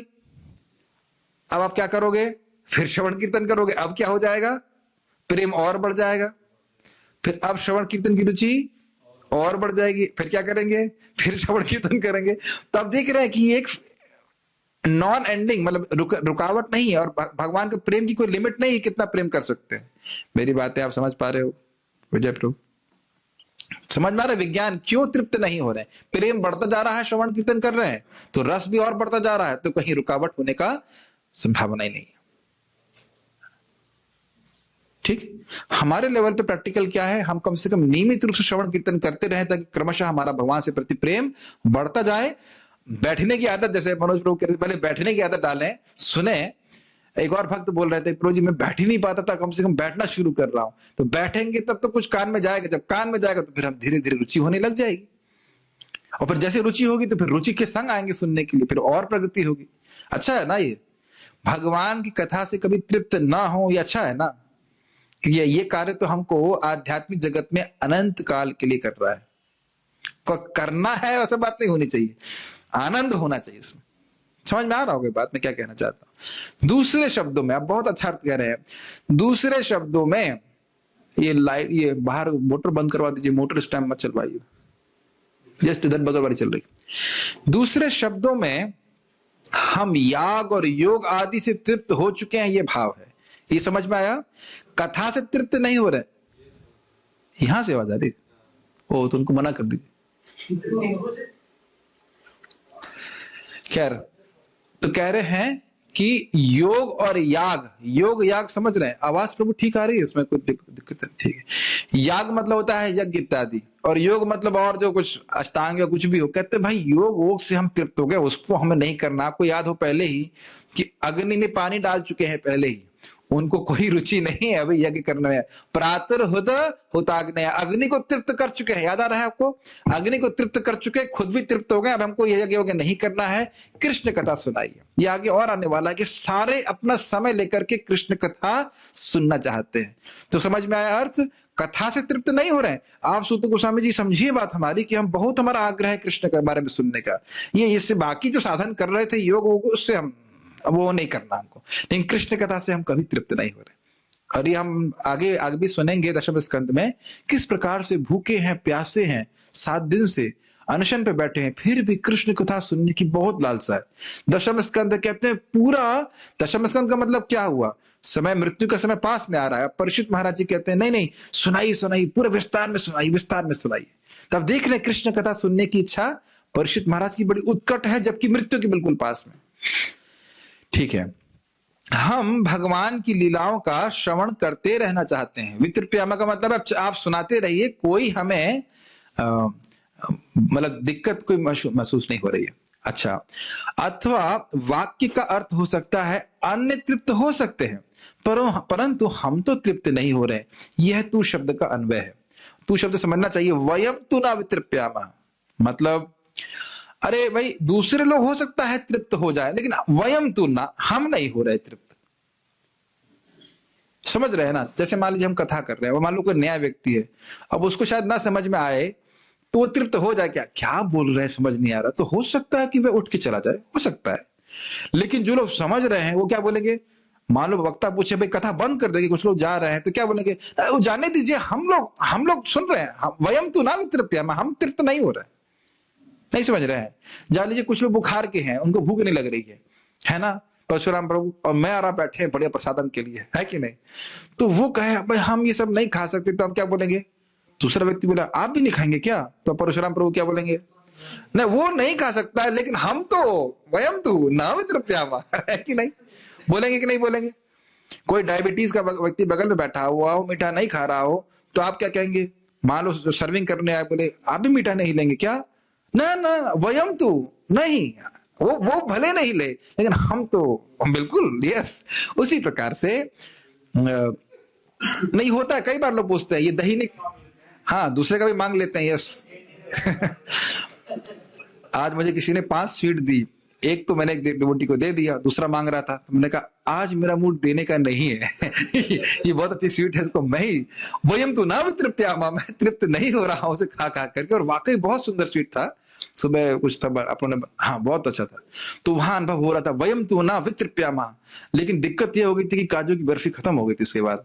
लेकिन ऐसी कृष्ण कथा नहीं है।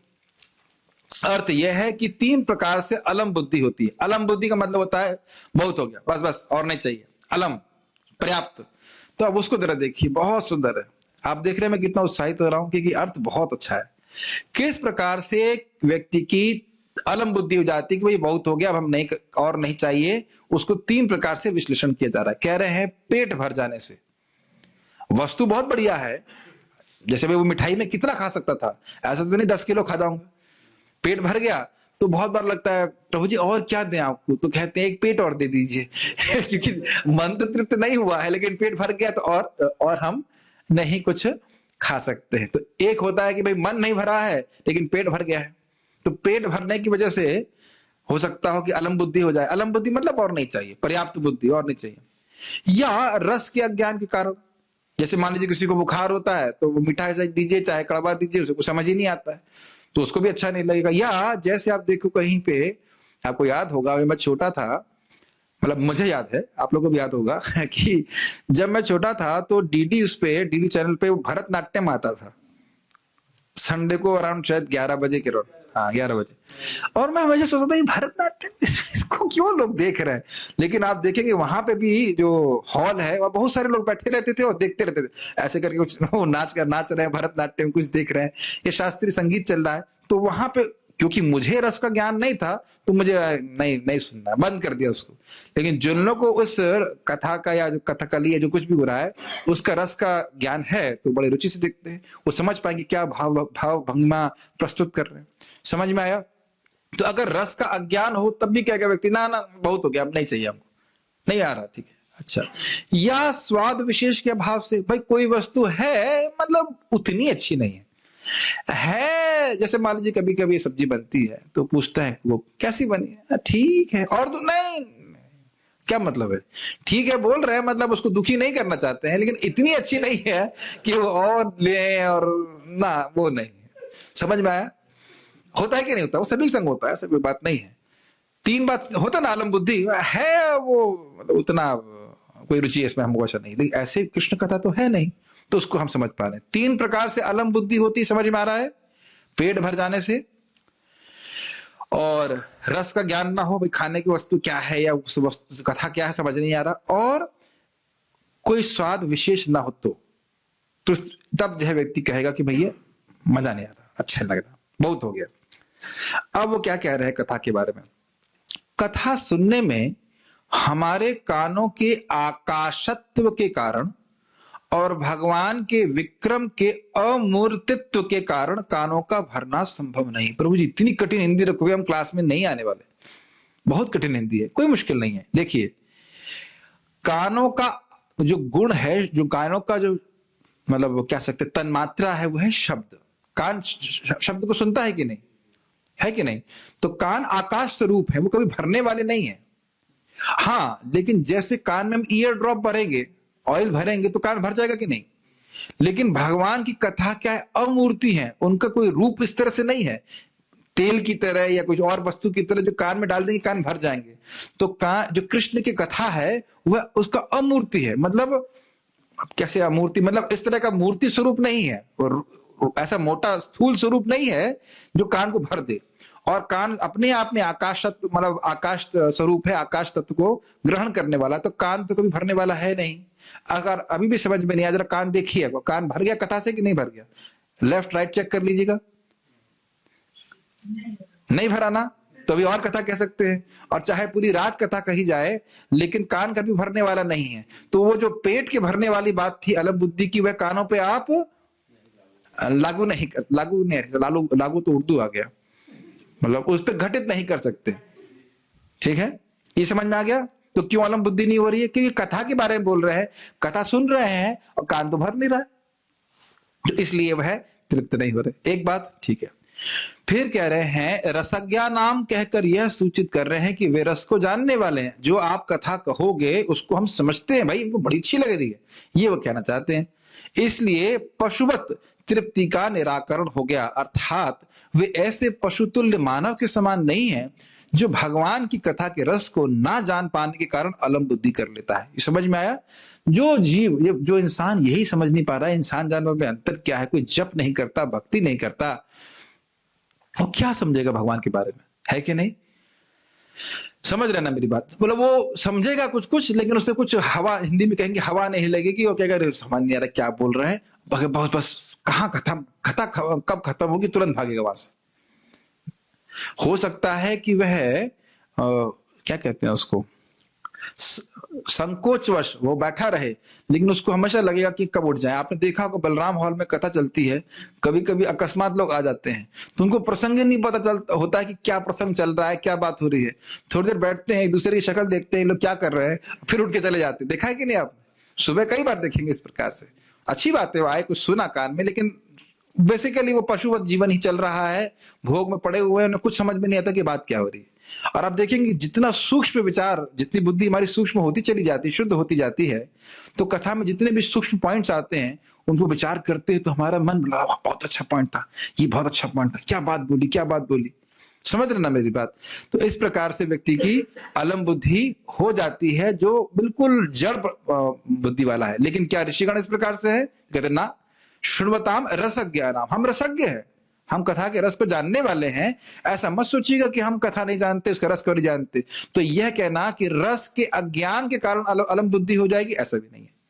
हम रस को जानने वाले हैं, तो इसलिए भी हमारी अलम बुद्धि की पर्याप्त हो गया, यह नहीं होने वाली।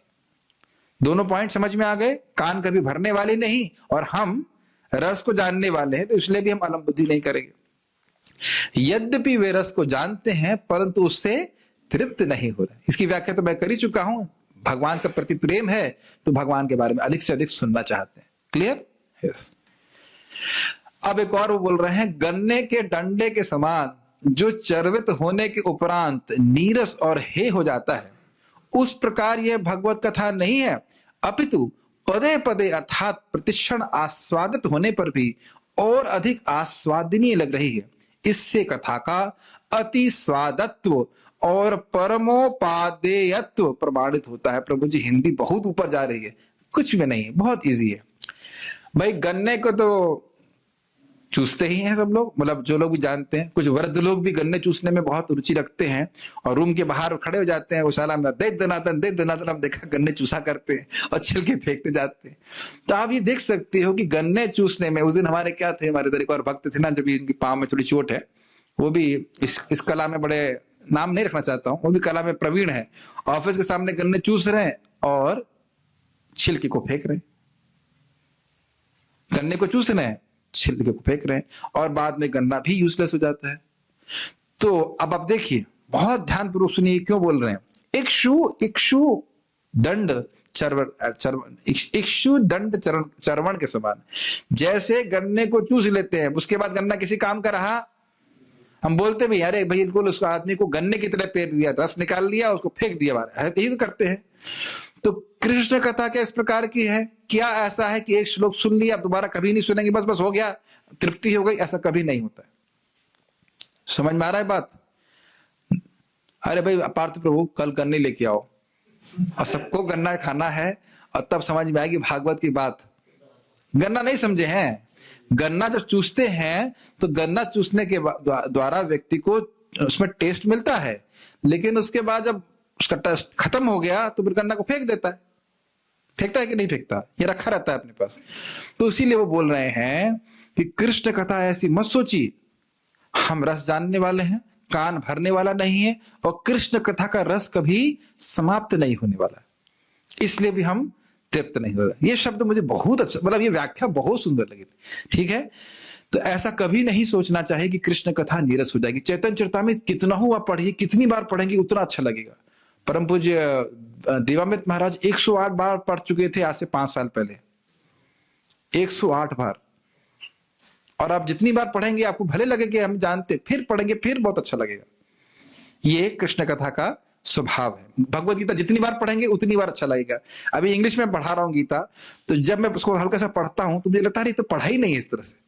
हर बार कुछ ना कुछ नया, हर बार कुछ ना कुछ एवर फ्रेश हमको अनुभव होता है। जो इसलिए कह रहे हैं कि ऐसा कभी नहीं सोचना चाहिए कि कृष्ण कथा नीरस हो जाएगी या हे हो जाएगी। हे मतलब यूजलेस या खराब, ऐसा। अपितु कह रहे पदे पदे, जैसे जैसे कथा सुन रहा है वैसे वैसे उसका प्रेम बढ़ रहा है और वैसे वैसे कथा और अच्छी लग रही है। भाई आप जान रहे हो कि शुरुआत में क्लास में आते थे तो समझ में नहीं आता होगा, अब मुझे लगता है कि थोड़ा थोड़ा तो समझ में आता होगा। जैसे जैसे समझ में आ रहा है वैसे वैसे और अच्छी लग रही कथा। समझ रहे ना मेरी बात? ये चीज है। तो कह रहे हैं इससे कथा का अति स्वादत्व, मतलब बहुत सुस्वादु होने का गुण, बहुत अच्छी चीज है कृष्ण कथा। और परम उपादेयत्व, उपादेय मतलब अच्छी वस्तु, और परम उपादेयत्व मतलब सबसे अच्छी वस्तु है कृष्ण कथा। ये वो कहना चाहते हैं। इससे ये सूचित हो रहा है, प्रमाणित हो रहा है। तो आप लोग अलम बुद्धि के बारे में जरा याद करेंगे। अलम बुद्धि क्यों हो जाती है? पेट भरने से हो जाती है, रस का ना जानने से होती है, और रस का अभाव हो जाए, सूख जाए रस तो हो जाती है। तो कृष्ण कथा में ना तो कान भरने वाले हैं और रस को जानने वाले हैं ये, और कृष्ण कथा का रस कभी कम नहीं होने वाला है। तो इस प्रकार से, बल्कि और स्वादु स्वादु पदे पदे, उनका स्वाद और बढ़ता ज्यादा है। तो इस प्रकार से हम लोग अलम बुद्धि नहीं कर रहे हैं। अलम बुद्धि समझ रहे, तृप्त नहीं हो रहे।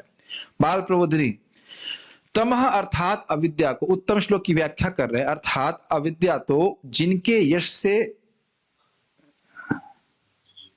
सॉरी, तमह अर्थात अविद्या, कॉमा होना चाहिए, तो जिनके यश से जीव तम के यानी अंधकार के, अविद्या के पार चला जाता है, ऐसे भगवान को उत्तम श्लोक कहते हैं। एक अर्थ उत्तम श्लोक का ले रहे हैं, थोड़ा अलग हमने टीका से अलग देख रहे हैं। समझ में आ रहा है? उत्तम श्लोक मतलब जिनके यश को सुनकर जीव की अविद्या का नाश हो जाता है, ये उत्तम श्लोक का अर्थ है। अथवा उत्तम अर्थात ब्रह्मानंद अनुभव युक्त जीवन मुक्त भी, यथा सनक आदि जिनका यश गाते हैं। ये उत्तम शब्द की व्याख्या कर रहे हैं कि जिनको ब्रह्मानंद प्राप्त है, पूरी तरह से मुक्त है। सनक सनातन जो 4 कुमार हैं, वह भी भगवान कृष्ण का यश गाते हैं। भगवान कृष्ण का यश इस प्रकार का है ही, इतना आकर्षक है, तो इसलिए उनको उत्तम श्लोक कहते हैं। जैसे जैसे, अब वो पदे पदे पे व्याख्या कर रहे हैं, जैसे जैसे श्रवण के द्वारा अविद्या की निवृत्ति होती जाती है, वैसे वैसे लीला रस का स्वाद अधिकाधिक होता जाता है। जिस प्रकार जैसे जैसे ज्वर की निवृत्ति होती जाती है, वैसे वैसे अन्न आदि का रसा स्वाद होने लगता है। यह भाव है। स्वादु स्वादु पदे पदे का अर्थ है कि जैसे जैसे कृष्ण कथा सुनते जाएंगे, कृष्ण कथा का जो आकर्षण है वह हृदय में बढ़ता जाएगा। ये बात वो बोल रहे हैं। उसको लास्ट लाइन थी ना श्लोक की, स्वादु स्वादु पदे पदे, उस पर व्याख्या कर रहे हैं कि जैसे व्यक्ति का बुखार कम होता जाता है, वैसे वैसे उसे खाने का आग्रह बढ़ता जाता है। उसी प्रकार से कृष्ण कथा सुनते जाता है व्यक्ति, तो क्रमशः उसे कृष्ण कथा सुनने का आग्रह बढ़ता जाता है। कृष्ण कथा सुनने का आग्रह कम हो रहा है तो हमारा बुखार बढ़ रहा है, और दुनिया की बात सुनने की इच्छा हो रही है तो हमारा बुखार बढ़ रहा है। ये अपने चित्त में स्वयं देख लेना चाहिए।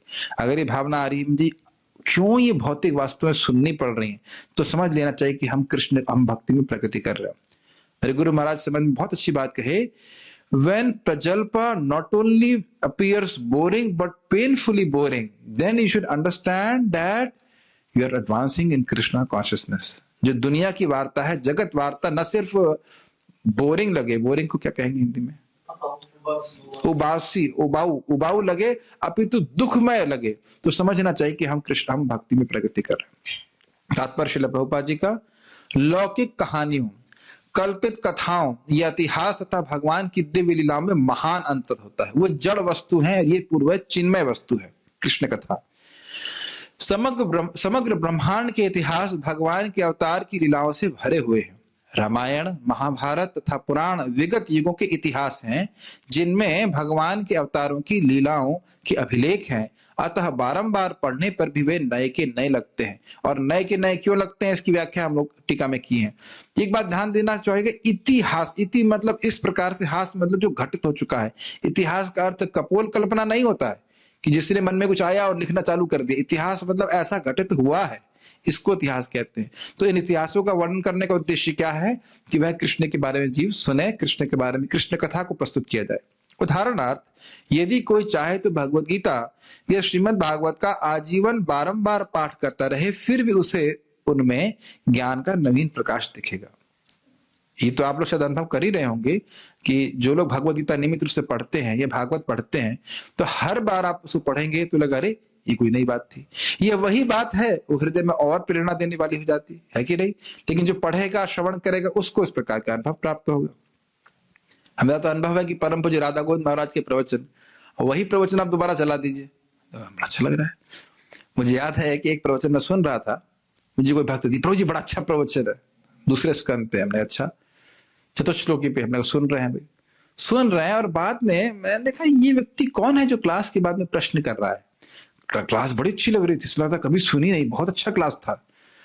तो क्लास के एंड में रिकॉर्डिंग थी, जो व्यक्ति प्रश्न कर रहा था, मुझे लगा आवाज पहचानी पहचानी लग रही। बाद में लगा रही तो मैं ही पूछ रहा हूँ। मतलब उस क्लास को वृंदावन में ही मैं सुना था, उस क्लास की रिकॉर्डिंग भी हुई, लेकिन जब हम सुन रहे हैं यहाँ तो देख रहा, अरे तो एकदम ऐसा लग रहा कभी क्लास सुनी ही नहीं। उसी में मैं पूछ रहा हूँ आध्यात्मिक जगत के बारे में, गोलोक के बारे में महाराज से कुछ पूछ रहा था, महाराज फिर उसका उत्तर दे रहे थे। बिल्कुल नहीं लगा कि वो क्लास सुनी है मैंने। आप देखिए, दुनिया में अगर किसी से कुछ बात करें, उसको आप दोबारा सुनेंगे तो याद आ जाता, हाँ मैंने बोला था ऐसे करके। लेकिन कृष्ण कथा इतनी सुंदर लग रही थी। परम पूज्य वृंदावन चंद महाराज बता रहे थे कि एक जगह प्रसाद पा रहे थे और महाराज जी का प्रवचन लगा दिए वो, तो वो कहे, हमको लगा अरे बड़ा सुंदर कहे, तो बड़ा अच्छा प्रवचन हो रहा है। बाद में कह रहे ये प्रवचन में तो मैं बैठा हुआ था। तो ऐसा नहीं कि बैठे हुए थे और उस बात को दोबारा सुना जा रहा है तो वो बोरिंग लगता है, ये कुछ वो नीरस लगता है, एवर फ्रेश लगता है। समझ रहे, एवर फ्रेश मतलब हिंदी में नव नवायमान, अगर हिंदी में कहा जाए, एकदम नवीन लगता है। तो ऐसा मत सोचिए कि भागवत कभी समाप्त होने वाली है। जितने बार उसकी आवृत्ति करेंगे उतना और अच्छा लगेगा आपको। लौकिक समाचार गतिहीन होते हैं किंतु दिव्य समाचार गतिशील होते हैं। जिस प्रकार की आत्मा गतिशील है और पदार्थ गतिहीन है। बहुत सुंदर बात है, बहुत सुंदर बात है। आपको लगेगा अरे भाई अखबार में भी तो क ख ग से बने हुए वाक्य लिखे गए हैं और यहाँ भागवत में भी आ ई से शब्द लिखे गए हैं, लेकिन ना, ये वाणी का विसर्ग ये बिल्कुल अलग कृति है। इसको जितनी बार व्यक्ति सुनता है उसकी आत्मा में उसकी आध्यात्मिक प्रगति होती है, वो ही becomes fresh bye hearing Bhagavatam. लेकिन आप देखिए अखबार पढ़ने के बाद कैसा लगता है। दुनिया का सारा कूड़ा करकट कचरा हम रोज जिन लोगों को सौभाग्य प्राप्त है कि वो अखबार पढ़ते हैं, तो उन लोगों के संग ऐसा है कि दुनिया में जो कुछ भी खराब घटित हुआ वो आपको तुरंत मालूम चल जाएगा सुबह, नहीं? और कुछ और बोलूंगा तो और बुरा लगेगा, लेकिन मुझे कोई दिक्कत नहीं, बुरा लगे तो लगे, क्या फर्क पड़ता है, बोल देते हैं। दुनिया का जितना मल है वो अखबार में डाल दिया जाता है। और मल को कौन खाता है आप जानते हो, बोलने की जरूरत नहीं। जो मल को खाता है, जिसे कोई खाना नहीं चाहता, उसको उसी प्रकार से संसार का सारा मल उठा करके, और सुबह उठते ही, जैसे कि वो मल खाने वाला व्यक्ति, मैं नाम नहीं बोलना चाहता, मल खाने वाला वो व्यक्ति जो मल खाता है, वो सुबह सुबह बहुत उत्साहित होता है। पहले जैसे लोग, मैंने सुना खेत में मल त्याग करते थे तो तुरंत वो उत्साहित हो जाता था। अरे बोल देते, सुअर की बात कर रहा हूं मैं एक्चुअली। तो सुअर बड़ा उत्साहित हो जाता था कि सुबह सुबह ही फीस्ट हो गया हमारा। उसी प्रकार से जो लोग अखबार पढ़ते हैं, वो दुनिया का जितने गंदे गंदे न्यूज, गंदा गंदा मल होता है, उसको सजा करके, इकट्ठा करके, सजा करके वस्तु प्रकट की जाती है। और ध्यान दीजिएगा, ये बड़ा इंटरेस्टिंग है। हम एक रिश्तेदार के गए, हम लोग तो जब कर रहे थे, आप थे ना पार्थ में साथ? हाँ, मैं पार्थ और परम सुंदर प्रभु थे। तो हम लोग तो सुबह जप कर रहे थे, उठ करके भक्त लोग भजन भजन करते हैं कृष्ण का। और वो अखबार बड़ा अच्छा था, अखबार वाला आया, उसने ऐसे अखबार फेंक दिया, जैसे हम लोग पानी की बोतल फेंकते हैं ना कचरे में, उस तरह से ऐसे उसने फेंका। और ये हमारे गए इस्तार और उसको पकड़ के ऐसे लेके आया, जैसे लगा परम परम उपादेय वस्तु है उसको पकड़ने। बाद में खूब मजाक बनाया, हमने कहा देखो क्या कोई गीता भागवत ऐसे रख फेंकेगा, बताइए। अखबार वाला भी बोल रहा है कि यूजलेस चीज है, मैं आपके घर में कचरा फेंक रहा हूं, देखो ऐसे फेंक रहा हूं। जैसे कोई व्यक्ति अगर खराब बोतल अपने घर में फेंक दे तो गुस्सा हो जाएंगे ना, लेकिन अखबार को उसी शैली से फेंक रहा है, कहीं गिरे, पानी में गिरे, टॉयलेट में गिरे, कचरे में गिरे, कोई उसे मतलब नहीं, मतलब है ना। उसको व्यक्ति उठा उठा कर पढ़ रहा है। वही मानव, हम लोगों को लगेगा हम क्या हम फैनेटिक हैं, फैनेटिक नहीं है। वही सुबह के समय अगर भागवत पढ़ने में लगाए, कितना उसको अच्छा लगेगा, है कि नहीं। लेकिन वह ना पढ़ करके अखबार पढ़ने में लगा रहा है। दुनिया के बारे में जानना चाहिए, दुनिया चला रहे हो तुम, तो ये बुद्धिमान व्यक्ति के नहीं होता इस प्रकार से कार्य करना, ठीक है। तो मैं खाली बोल रहा था कि सारे अखबार और जितनी भौतिक वस्तुएं हैं ये सब जड़ हैं, जीव को जड़ करने वाली है। लेकिन कृष्ण कथा सुनते हैं तो हम पुलकित होते हैं, हम लोग सुखी हो जाते हैं। अरे कम से कम सुखी होने का प्रत्यक्ष प्रमाण ये है कि अगर कितने भी थके हो, नींद तो आई जाती है ना थके हो तो भी नींद आती है, क्योंकि मन प्रसन्न हो जाता है। ठीक है, आगे पढ़ते हैं। जिन मनुष्यों ने दिव्य विषयों को समझने के लिए सुरुचि का विकास किया है, वे ऐसी कथाएं सुनते कभी थकते नहीं। तो आप कहोगे अरे जब कृष्ण कथा इतनी अच्छी तो सारे के लोग श्लोक क्यों नहीं सुन रहे हैं? क्योंकि श्रवण कीर्तन का अभ्यास करेंगे, भगवान से प्रेम जागृत होगा, तब अच्छा लगेगा, ऐसे अच्छा नहीं लगेगा। भक्तों के संग में ऐसे करना पड़ेगा। लौकिक कार्यकलापों से मनुष्य शीघ्र तृप्त हो जाता है, किंतु दिव्य या भक्तिमय कार्यकलापों से कभी तृप्ति नहीं होती। तो ये बहुत बड़ा सिद्धांत हम सीख रहे हैं। जितना भक्ति करेंगे कभी तृप्त नहीं होंगे। महाराज से पूछा, मैंने व्यक्तिगत पूछा, महाराज कुछ लोग कहते हैं प्रीचिंग करना चाहिए, प्रचार करना चाहिए, कुछ लोग कहते हैं आचरण करना चाहिए, तो क्या करना चाहिए? महाराज जी बहुत सुंदर उत्तर दिए, कहे देखिए भजन से कभी तृप्ति नहीं होती है, फिर भी प्रचार करना चाहिए। समझ में आया? जितना भक्ति करेंगे उतना और भक्ति करने की इच्छा होगी, तो फिर तो हम कभी प्रीचिंग करेंगे ही नहीं। और हमें समझना चाहिए कि प्रचार भी भक्ति है। अब मैं अगर मैंने पढ़ रहा हूं, कुछ लोग सुन रहे हैं, तो उनको लाभ हो रहा है, तो क्या मुझे लाभ नहीं हो रहा है? नहीं नहीं, आपको कोई लाभ नहीं मिलेगा, जो बोलेगा उसे कुछ नहीं। नहीं, कृष्ण कथा को बोलने वाले को सबसे अधिक लाभ प्राप्त होता है। ठीक है। उत्तम श्लोक उस साहित्य की ओर संकेत करता है जो अज्ञानता के निमित्त नहीं है। इसकी व्याख्या हम लोग कर ही चुके हैं, जो तम के ऊपर है। लौकिक साहित्य तो तमोगुणी होता है, किंतु आध्यात्मिक साहित्य सर्वथा भिन्न होता है। जितना हम भौतिक वस्तुएं पढ़ेंगे उतना ही ये भावना बड़ी रहेगी कि मैं शरीर हूं। एकदम तमोगुण हमको आच्छादित रखेगा। लेकिन जब आप सुनते हैं गीता में हम शरीर नहीं आत्मा है, अच्छा हम अनादि, अच्छा कॉन्शियस है, ज्ञान स्वरूप है, ज्ञाता स्वरूप है, जब कान में जब टकराता है बात, तो अभी सोचेगा ना कि मैं आत्मा हूं तो यहां मैं कर क्या रहा हूं? नहीं, लेकिन बार बार ये सोचेंगे यही कंपटीशन की तैयारी करना है, ये करना है, वो करना है। जब उसी में मन फंसा रहेगा तो मन में यही भावना रहेगी कि मैं शरीर हूं और मैं उस प्रक्रिया से जा चुका हूं। कितना टेंशन होता है, होगा कि नहीं होगा, क्या होगा, ये वो, और इसी में लोग डिप्रेशन में जाते हैं। कल व्यक्ति मुझे बोला, प्रभु जी कोई व्यक्ति जीवन से हार गया हो तो क्या होगा? मैं समझ गया तो वही होगा इस तरह का प्रश्न कर रहा है। बाद में बोल गया, मैं बाद में मैसेज आता तुरंत, प्रभु जी मैं जीवन से हार गया हूं। तो मुझे लगा कोई बुढ़ा व्यक्ति होगा। तो मैंने कहा कितनी उम्र है? कहते 20 साल कह रहे तो तुमने जिंदगी देखी कहाँ है? अभी यूं तो शुरू कहाँ हुआ है, तो पहले हार गए, सरेंडर बोल दिए। तो हम देख रहे हैं कि भौतिक जगत में भौतिक चिंता में पड़ा हुआ व्यक्ति हमेशा दुखी रहता है कि नहीं? तो लेकिन कृष्ण कहा जितना सुनते हैं उतना ही व्यक्ति का हृदय जो है पुलकित हो जाता है। थोड़ा समय दीजिए, 3 पेज हम पढ़ के रुक जाएंगे। दिव्य साहित्य तमोगुण से परे होता है और इसे जो जो और पढ़ा जाता है त्यों तो यह अधिक प्रकाशवान बनता जाता है तथा इस दिव्य विषय की अनुभूति और अधिक होती जाती है। जैसे नाम जप करेंगे, अपने जीवन में देखिए, नाम जप करेंगे, गीता पढ़िए, भागवत पढ़िए, समझ में अधिक आएगा। फिर नाम जप करते जाइए, फिर पढ़ेंगे, फिर और समझ में आएगा। क्यों? क्योंकि हृदय रूपी दर्पण साफ हो रहा है। ये रहता है। तथाकथित मुक्त व्यक्ति अहम ब्रह्मास्मि शब्दों को बारंबार उच्चारित करते संतुष्ट नहीं होते। ब्रह्म की ऐसी कृत्रिम अनुभूति उबाऊ है, फलतः वे भी वास्तविक आनंद उठाने के लिए श्रीमद् भागवतम की कथाओं की ओर मुड़ते हैं। जो लोग इतने भाग्यशाली नहीं हैं वे परार्थवाद और दुनियाई परोपकार की ओर मुड़ते हैं। इसका अर्थ यह हुआ कि मायावाद दर्शन लौकिक है, जबकि भगवत गीता तथा श्रीमद् भागवतम का दर्शन दिव्य। एक समझिए इस बात को, ये बहुत अच्छी बात श्रील प्रभुपाद कह रहे हैं। जो लोग बार बार बोल रहे हैं अहम ब्रह्मास्मि, सोहम शिवोहम, ऐसी बातें बोलते रहते हैं, उससे कोई सुख नहीं मिलता, क्योंकि भगवान कभी सुखी होने वाले इस बातों से। इस संबंध में विनोद की बात है, महाराज जी एक बार बता रहे थे कि वो प्रवचन कर रहे थे और एक वृद्ध व्यक्ति थे और एकदम आगे बैठे थे और बीच बीच में बोलते शिवोहम शिवोहम और फिर खांसते करके फिर शिवोहम बोलते। तो महाराज बहुत डिस्टर्ब हो रहे थे, कहता है तो महाराज को बहुत गुस्सा, चुप हो गए। महाराज बोलना ही बंद कर दी। तो सब लोग पूछे भाई क्या बात है, आप क्यों चुप हो गए महाराज जी, क्या बात है? तो महाराज बोले भाई पहले शिव जी को चुप कराओ फिर कथा करेंगे, शिव जी बहुत डिस्टर्ब कर रहे हैं। तो बोले अरे भाई आप शांत रहिए ना, क्या बात है? तो फिर महाराज समझाया कि भाई आपको पता है इसका मतलब क्या है? कहते नहीं हम इसका मतलब तो नहीं जानते। फिर वो चुपचाप बैठा, उसने कथा सुनी। तो इस प्रकार के वाक्यों को बोलना, मैं व्यक्तिगत रूप से एक व्यक्ति को जानता हूं, वो मैंने पूछा आप क्या मंत्र करते हैं? हम सोहम करते हैं। सोहम करने से क्या, मैं वही हूं, तुम वही हो, उसे बोलने से क्या हो जाएगा बताइए? महामंत्र हरे कृष्ण मंत्र है, हरे कृष्णा कृष्णा कृष्णा हरे हरे, हरे राम राम राम हरे। ये दिव्य ध्वनि है, इसका नाम इस उच्चारण को करने से भगवान प्रसन्न होते हैं, तो जीव प्रसन्न होता है। तो प्रभुपाद जी कह रहे हैं कि उसमें तो बोर हो गए, अब कुछ तो रस चाहिए, क्योंकि जीव सेवक है।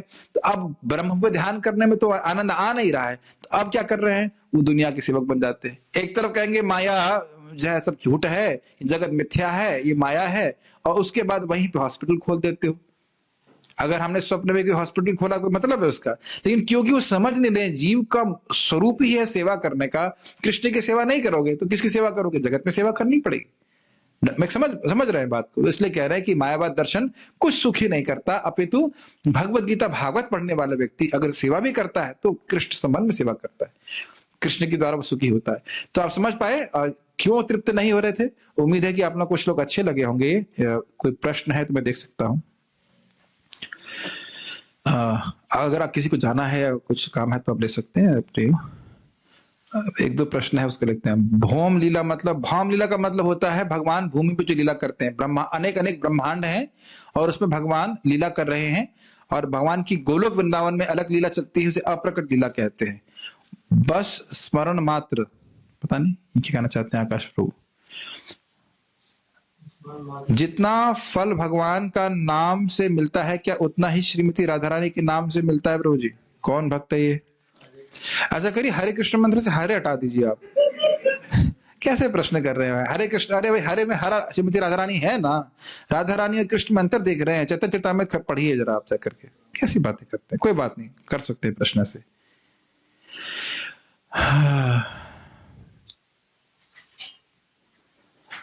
बट हॉस्पिटल खोलना तो अच्छी बात है, तो खोले तो हुए हम लोग हॉस्पिटल नहीं खोले हैं। सबसे बड़ी बीमारी है अविद्या की, है ना, उसी से बार बार आदमी जीव मर रहा है, तो उसका इलाज करने के लिए हरे कृष्ण मंत्र है और दवाई दी जा रही है।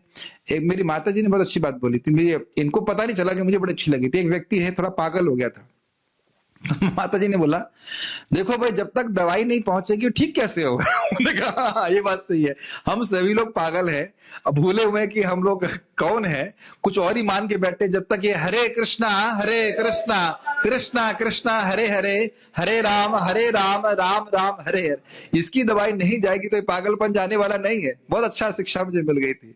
और तो ये माता जी किसी और कंटेक्स्ट में कह रही थी, मुझे बहुत अच्छी शिक्षा मिली कि जब तक पागल को दवा नहीं देंगे ठीक नहीं होगा। और उस पागल को हमने जब भर्ती कराया पागल खाने में, 20 दिन में ठीक हो जाएगा। क्यों ठीक हो जाएगा? हमें क्या लग रहा था, आपको क्या लग रहा था? वो ठीक होगा ही नहीं, वो क्या 20 दिन में ठीक हो जाएगा, दवा खाएगा ठीक हो जाएगा। तो हम सभी लोग पागल हैं कि नहीं श्रीनाथ जी प्रभु? मानते हैं कि नहीं? मैं बोलूंगा पागल हो गया तो आप गुस्सा हो जाएंगे, लेकिन हम सभी लोग कहेंगे हम सभी लोग पागल हैं, क्योंकि हम लोग अपने आप को इस जड़ से बिल्कुल अभिनिवेश करें ना, हम ये शरीर है। तो ये हरे कृष्ण मंत्र का ये इस्कॉन जो है भाई पागल खाना है। तो बहुत पूछो कि कहाँ एडमिट हो रहे हैं? हम पागल खाने जा रहे हैं, हम लोग पागल है इसलिए पागल ठीक होने के लिए आए हैं, हरे कृष्ण मंत्र जब करना है। मानते कि नहीं? हम सब लोग पागल है कि नहीं? और अच्छा हम लोग पागल से कहाँ बनना, क्या बनना चाहते हैं? और पागल। लेकिन माया की पागलपन को छोड़ करके कृष्ण के प्रति पागल। महाप्रभु कह रहे हैं जो व्यक्ति पागल हुआ वो भागवत को समझ सकता है। ठीक समझ में आ रहा होगा आप लोग को।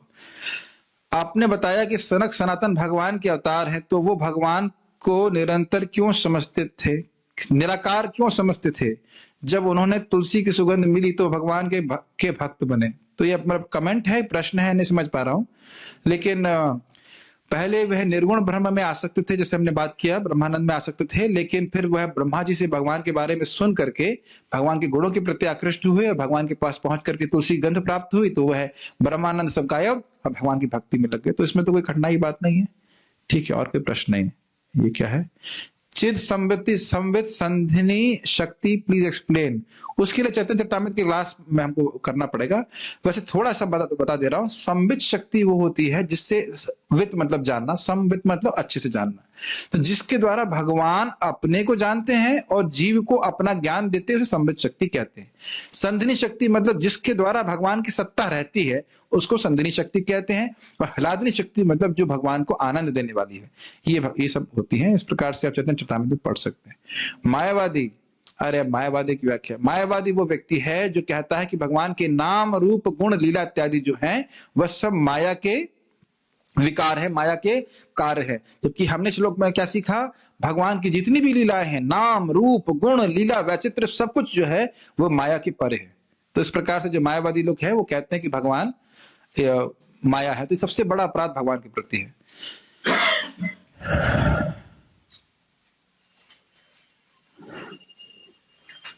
श्रीमती राधा रानी का नाम राधा है, हरा है, और कोई लीला की आवश्यकता नहीं। उनका नित्य रूप से भगवान का उनका नाम हरे हरा है, हरा है राधा रानी। ठीक है, अभी हम लोग पारायण करेंगे।